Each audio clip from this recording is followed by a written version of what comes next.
Assalamualaikum warahmatullahi wabarakatuh. Perkenalkan, kami mahasiswa Politeknik Negeri Samarinda, jurusan akuntansi kelas 7A Akuntansi Manajerial. Nama saya Nur Anisha. Saya Anggun Melisa Budiono. Saya dari Kampung Lani. Pada kesempatan kali ini, kami akan menjelaskan mengenai rincian biaya, siklus produksi, serta laporan-laporan yang diperlukan, serta bagaimana penggunaan aplikasi Accurate di dalam perusahaan manufaktur pabrik es krim.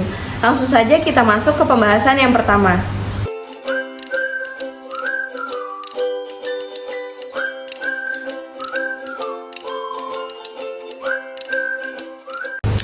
Hal pertama yang harus kita lakukan sebelum memulai produksi adalah membuat rincian biaya produksi. Dalam satu kali produksi, pabrik kami menghasilkan 15.000 unit es krim dengan rincian sebagai berikut. A. Rincian bahan baku dengan total keseluruhan sebesar Rp49.125.000. B. Rincian tenaga kerja selama 8 jam dengan jumlah 12 orang pekerja dengan total upah keseluruhan sebesar Rp1.736.000.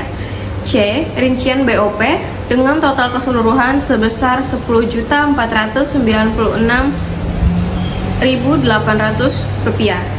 Selanjutnya, untuk menentukan harga jual, kita harus membuat laporan harga pokok produksi selama 1 bulan. Berikut rinciannya.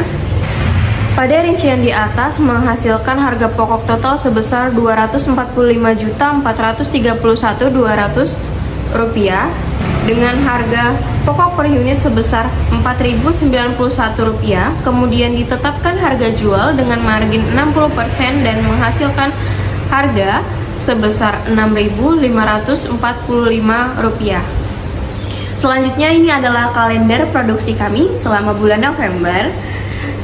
Dalam 1 bulan, kami memproduksi es krim sebanyak 4 kali, yaitu pada tanggal 4, 11, 18, dan 25 November 2024. Selanjutnya kita masuk ke rincian gaji karyawan produksi dan rincian gaji karyawan kantor. Dengan jumlah karyawan produksi sebanyak 12 orang dan karyawan kantor sebanyak 7 orang. Selanjutnya kita masuk ke rincian mesin pabrik, peralatan bangunan, serta kendaraan yang digunakan beserta penyusutannya. Next, selanjutnya kita akan masuk ke transaksi selama 1 bulan. Dimulai dari pembelian kendaraan operasional, pembelian bahan baku, bahan penolong, penjualan tunai, penjualan kredit, pembayaran upah tenaga kerja, pembelian bahan bakar kendaraan operasional, pembayaran beban listrik dan air, pembayaran beban pajak penghasilan, serta penyusutan aktiva tetap. Setelah rincian transaksi yang sebelumnya telah dijelaskan, selanjutnya saya akan menjelaskan mengenai langkah-langkah menginput transaksi ke dalam aplikasi akuntansi, yaitu Accurate. Yang pertama, membuat akun. Dalam membuat akun, kita harus membuka menu daftar akun dan klik baru, kemudian masukkan dan atur kriteria akun yang ingin dibuat, kemudian klik simpan. Yang kedua, kita masuk ke dalam transaksi penjualan. Di dalam penjualan, kita harus membuat faktur penjualan terlebih dahulu, kemudian menginput transaksi pesanan penjualan dan mengklik bagian atas untuk lanjut ke terima pembayaran dari pelanggan. Kemudian yang ketiga, untuk menginput transaksi pembelian, kita harus membuka menu pembelian, kemudian mengklik faktur pembelian dan memasukkan rincian pesanan pembelian. Kemudian jika pembelian dilakukan secara tunai, maka kita langsung mengklik tombol bayar pemasok.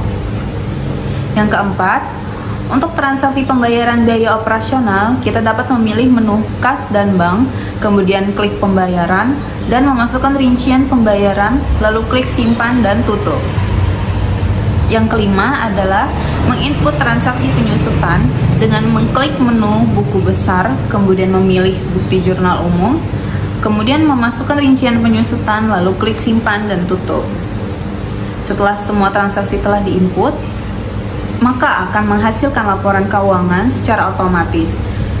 Untuk melihat laporan tersebut, dapat ditemukan di menu daftar laporan, kemudian pilih laporan yang diinginkan, dan masukkan periode laporan keuangan, maka otomatis laporan keuangan akan ditampilkan. Dari seluruh transaksi di atas, maka laporan yang dihasilkan adalah sebagai berikut. Ini adalah laporan laba rugi dengan jumlah pendapatan sebesar Rp391.927.160,50, kemudian jumlah laba kotor sebesar Rp146.467.160,50, dan jumlah laba bersih setelah pajak sebesar Rp48.670.074,70. Dan ini adalah laporan neraca indeks kontrol dengan jumlah aktiva dan pasiva sebesar Rp3.923.856.274,70. Saya Nurika Oktaviani. Di sini saya akan menjelaskan tentang siklus produksi es krim.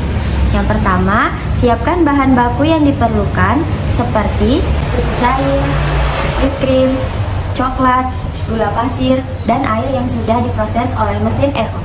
Selanjutnya, masukkan susu ke dalam mesin penetrasi susu agar bebas dari kotoran. Masukkan seluruh bahan baku ke dalam mesin pencampur homogenizer. Campuran yang sudah dihomogenisi didinginkan ke dalam aging tank selama 4 jam. Selanjutnya, bahan yang sudah dicampurkan dimasukkan ke dalam bag freezer, kemudian dicetak ke dalam mesin pencetak es krim. Setelah pembekuan awal es krim diberi stick. Selanjutnya, es krim yang sudah setengah beku dicampurkan dengan coklat yang sudah dicairkan. Setelah dicampurkan dengan coklat, es krim dipindahkan ke mesin hardening freezer agar menjadi lebih keras dan siap dikemas. Selanjutnya, es krim dikemas dengan mesin pengemas es krim sesuai dengan kemasan yang telah disediakan. Es krim yang sudah dikemas disimpan ke freezer penyimpanan dengan suhu 20 derajat Celcius. Kemudian, es krim siap dikirim ke distributor menggunakan truk pendingin.